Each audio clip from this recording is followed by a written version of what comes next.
नमस्कार दोस्तों। मैं हूं आपका सोनू और आप सुन रहे हैं सोनू हॉरर स्टोरी। एक ऐसा चैनल जहां कहानियां नहीं, अंधेरे जिंदा हो जाते हैं। आज जो कहानी मैं आपको सुनाने जा रहा हूं, वो कोई बनाई गई कल्पना नहीं है। ये वो सच है जिसे लोग दबाना चाहते हैं, छुपाना चाहते हैं।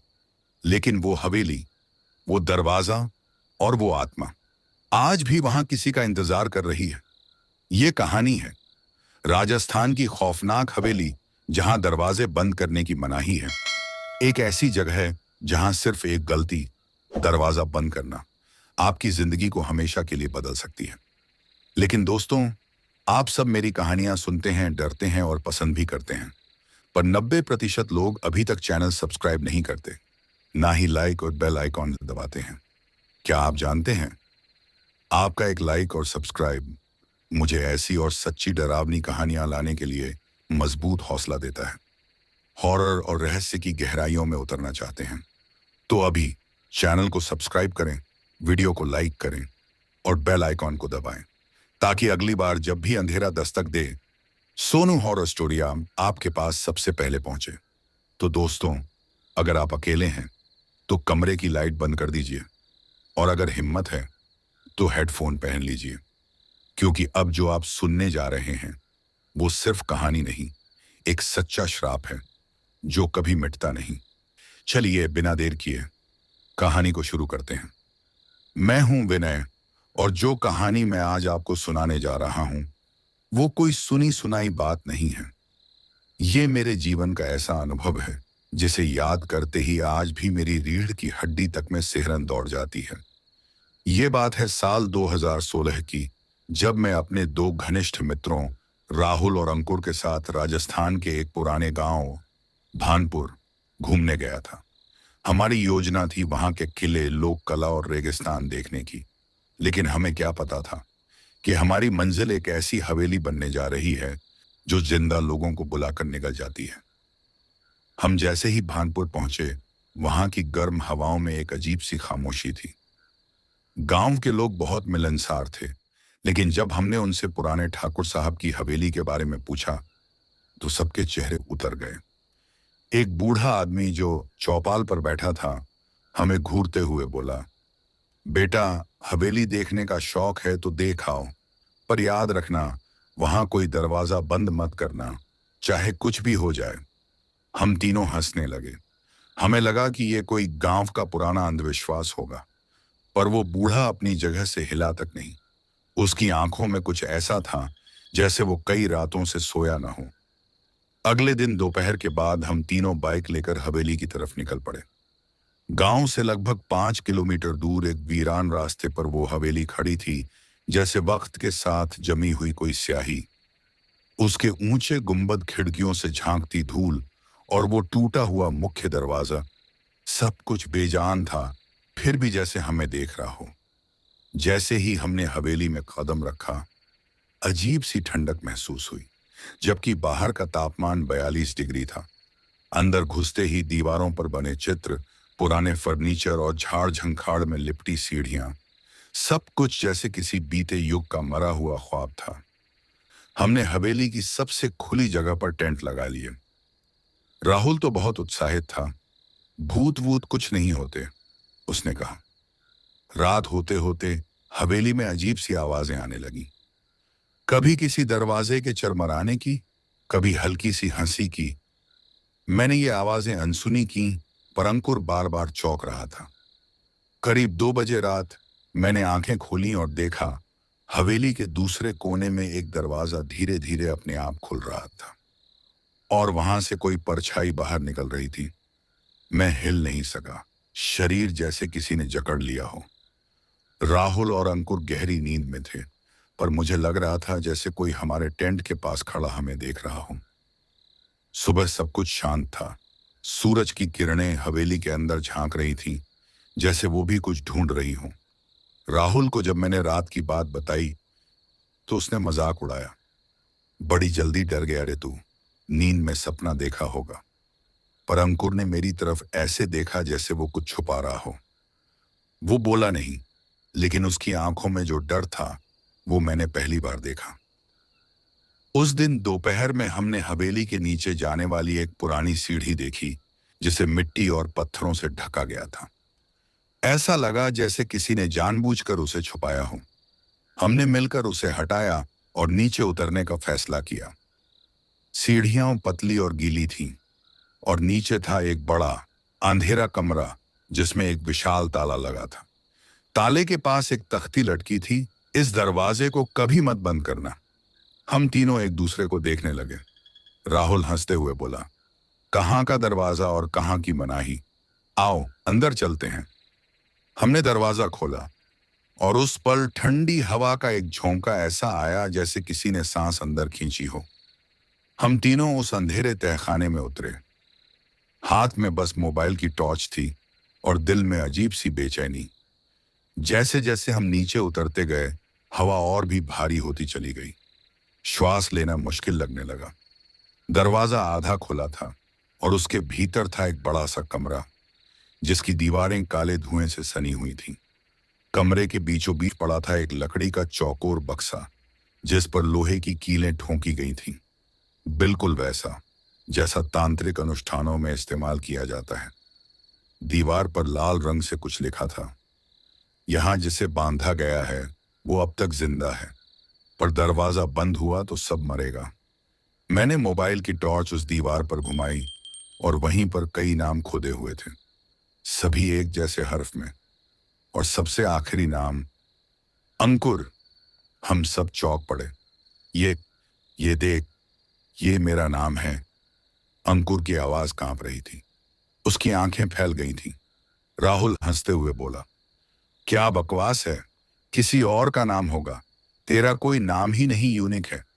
पर मैं जानता था कुछ तो बहुत गड़बड़ है। जब हम तहखाने से बाहर निकले, हवेली पहले जैसी नहीं थी। वो उजाला जो पहले छन्न छन्न करके भीतर आता था अब धूसर धुंध में बदल चुका था। सीढ़ियों की दीवारों पर ताजा खून के छींटे थे और हवा में अब भी वो आवाज गूंज रही थी, दरवाजा बंद मत करना। राहुल थोड़ी देर तक चुप रहा, फिर अचानक बोला, हम लोग मजाक कर रहे थे, लेकिन लगता है ये मजाक नहीं था। उस रात हम तीनों बहुत डर के मारे टेंट नहीं लगाए, बल्कि हवेली से थोड़ी दूर पेड़ों के पास सोने की कोशिश की। पर नींद जैसे हवेली ने छीन ली थी। करीब रात के 3 बजे मुझे लगा जैसे कोई मेरे ऊपर बैठा है।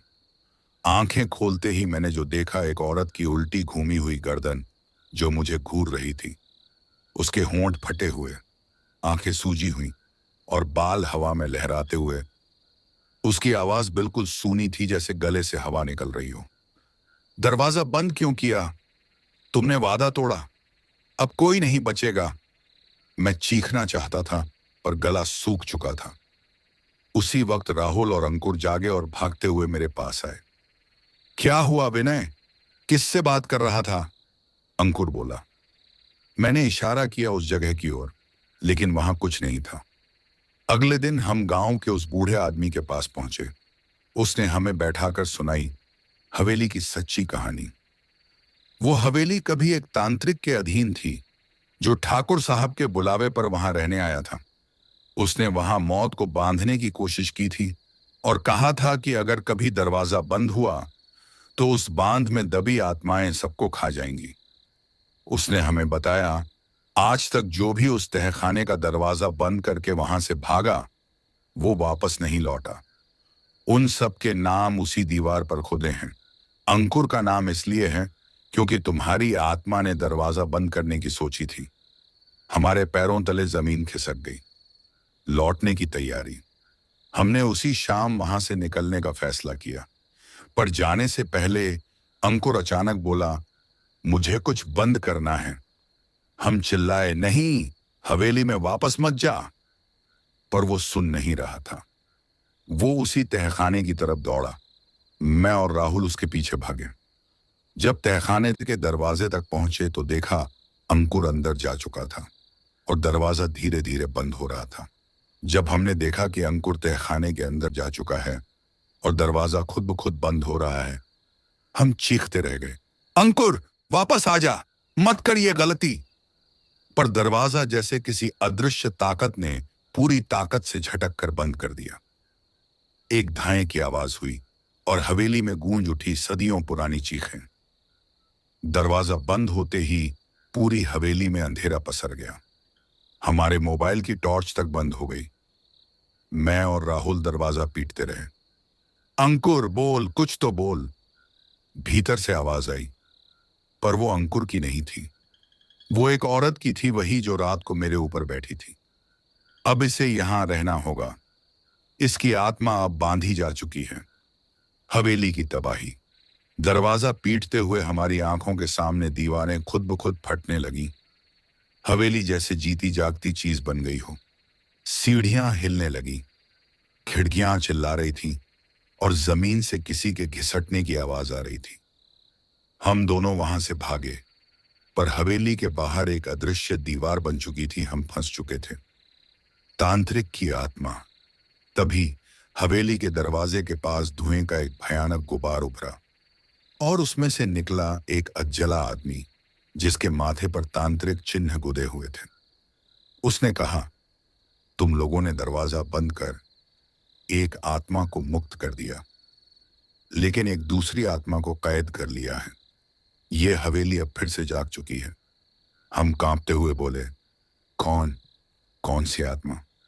एक मां की आत्मा, जिसने अपने बच्चे को जिंदा दीवार में चुनवा दिया था।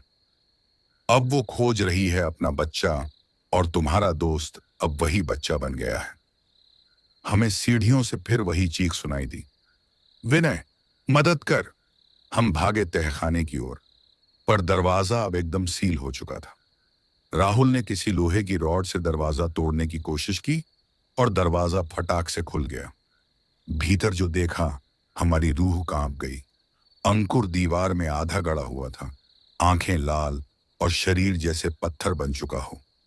उसके पास बैठी थी वही औरत जो उसके बाल सहला रही थी। मेरा बच्चा, अब तू कभी नहीं जाएगा। हम चीख उठे, अंकुर चल भाग यहां से। लेकिन अंकुर की आंखें अब खाली थीं। वो हौले से मुस्कुराया, मैं अब ठीक हूं, मां के पास हूं। और फिर उसकी आंखों से खून बहने लगा। मैं और राहुल वहां से दौड़ पड़े। जैसे ही हम हवेली से बाहर निकले, कुछ पल के लिए सब शांत हो गया। हमने पलटकर देखा, हवेली धूल में बदल रही थी, जैसे किसी ने श्राप पूरा कर दिया हो या सब कुछ समेट लिया हो। पर तभी राहुल की नाक से खून बहने लगा।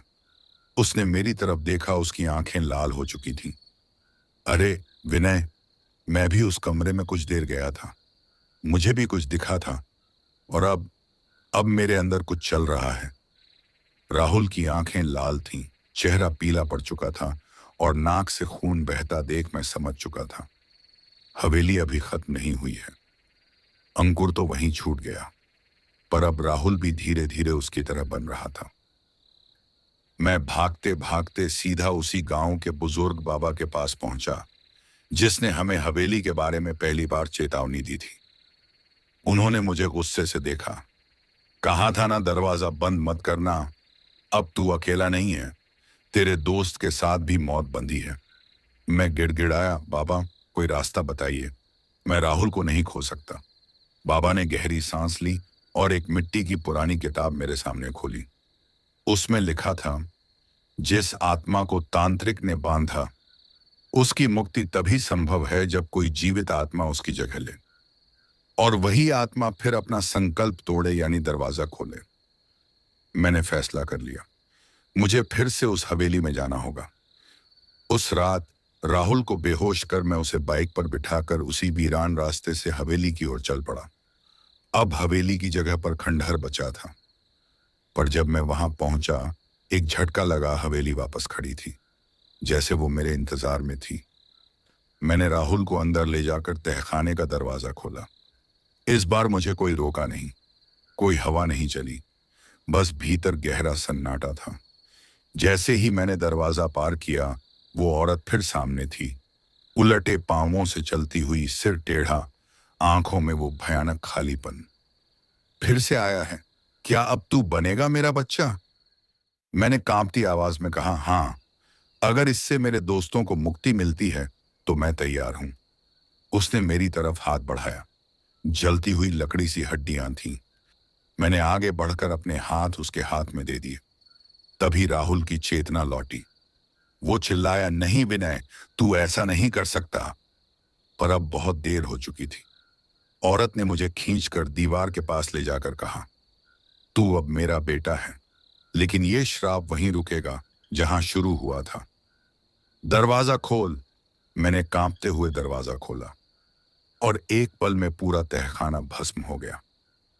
जब मैंने आंखें खोली, मैं गांव के बाहर मैदान में पड़ा था। राहुल मेरे पास था, पूरी तरह स्वस्थ, ना खून, ना लाल आंखें, ना कांपता शरीर। उसने मुझे गले लगा लिया। विनय, तू बच गया, सब खत्म हो गया। मैंने आसमान की ओर देखा। सूरज की किरणें हवेली के ऊपर पड़ रही थी, पर अब वहां कुछ नहीं था। न हवेली, न दरवाजा, न वो आत्मा। कुछ महीनों बाद मैं शहर लौट आया। राहुल आज भी मेरी हर बात को याद करता है, लेकिन अंकुर, वो कभी वापस नहीं आया। उसकी याद में हमने एक छोटा सा मंदिर बनवाया उसी जगह, और गांव वालों ने वहां फिर कभी कदम नहीं रखा। पर कहते हैं, आज भी रात में अगर कोई उस जगह के पास दरवाजा बंद करे तो एक औरत की आवाज सुनाई देती है, अब तू मेरा बच्चा है, दरवाजा बंद मत करना। ये कहानी मैंने आपको इसलिए सुनाई क्योंकि कभी कभी मजाक में की गई चीजें हमें उन दरवाजों तक ले जाती हैं जिन्हें इंसान ने कभी खोलना ही नहीं चाहा था। ये सच्ची बात है। मैं विनय हूं और मैंने वो दरवाजा खोला था। तो दोस्तों, आपने सुनी एक ऐसी हवेली की सच्ची कहानी जो आज भी वीरान है, पर उसकी दीवारों में वो चीखें अब भी कैद हैं। और अगर कोई गलती से भी वहां दरवाजा बंद कर दे तो वो आत्मा फिर से जाग जाती है। मैं जानता हूं, ये कहानी सुनकर आपका भी दिल कांप गया होगा, पर यकीन मानिए, ये सब किसी पुराने किस्से की तरह नहीं, बल्कि एक जीता जागता सच है जो मैंने खुद अपनी जिंदगी में झेला है। और अगर आपको भी कभी किसी पुरानी हवेली से दरवाजा खुद ब खुद खुलने की आवाज आए तो संभल जाइएगा, क्योंकि वो किसी इंसान का नहीं, उसका स्वागत करने वाली आत्मा का इशारा हो सकता है। अगर आपको ये कहानी डरावनी लगी, असली सी लगी, तो प्लीज चैनल को सब्सक्राइब कीजिए, वीडियो को लाइक कीजिए और बेल आइकन दबाना मत भूलिए, क्योंकि आपका एक एक क्लिक मुझे अगली और भी भयानक और सच्ची घटनाओं तक पहुंचने का साहस देता है। मैं हूं आपका सोनू। फिर मिलूंगा एक नई डरावनी दास्तान के साथ। तब तक के लिए अकेले सोने से पहले 2 बार सोचिएगा, और अगर कहीं से दरवाजा अपने आप खुल जाए तो मत पूछिएगा,